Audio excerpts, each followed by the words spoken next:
One of the corollaries to the scan frame is a cross-reference between complexity and skill level required to do the work. Skill, in effect, is an ability to address variance, to address uniqueness, to address uncertainty.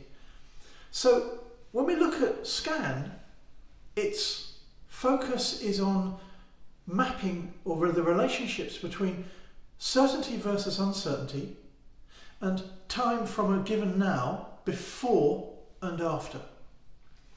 So when we look at skill, there are 4 quite distinct skill levels that map quite closely to the scan domains of simple, complicated, ambiguous, not known. The first level is the trainee. The trainee really is not expecting to deal with any amount of uncertainty. They're going to follow instructions and really nothing else at all. They've got to follow a very simple step-by-step rules. If we look at McDonald's, for example, they minimise the training because everything has a rule book to work directly with it. They can run most of the business on trainees. At the next level, which actually maps to the complicated domain, we've got the apprentice. The apprentice is someone who has some level of knowledge. It's a low skill, but they're not working at the action. They're learning about the theory of the business rather than the practice. They go down to becoming a trainee again when they're running at front line. They need detailed supervision still. And they're working on an extended version of rules rather than the very simple ones. They're able to create some of their own rules to adapt for their own needs. But they're not really able to do things on their own. The next level is a journeyman, which we might describe the classic journeyman, which is someone at, say, a bachelor's level. They're expected to be able to sort out uncertainty, but they don't have to do it at real time. They do experiments. The focus there is on experiment rather than evaluate, which is over here. So they're very much focused on that. They are dealing with uncertainty. Their focus is on things like patterns. And that's what we work with at that stage of the development of skill.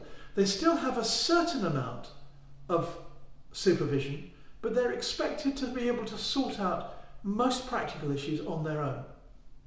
At some point, and this is where the classic phrase masterpiece comes from, they have to be able to prove that they can do it all on their own, and they can solve a technical or whatever problem entirely on their own without supervision. That's when they become the master. And again, we move down from the ambiguous down to the not known. They can deal with the not known. That's where the skill resides and is most applied. It's a high skill, it's working at the point of action, and it's very much principles based. They've got all of the others on call, but they can call on principles to deal with deep uncertainty. So we can map the tasks as they build, the level of task. And notice we move away from real time into a distance but high certainty,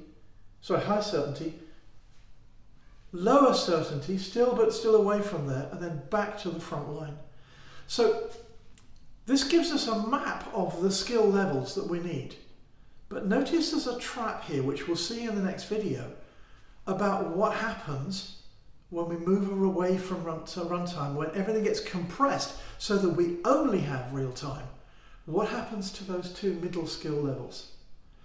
But we can use the scan itself to map out what the likely requirements are, which in turn will tell us what the skills that we need are likely to be, the skill levels we need are likely to be. But notice that trap. We'll see that and some other traps when we look at the next video. Thanks for watching. Do look at the YouTube description for links to further detail.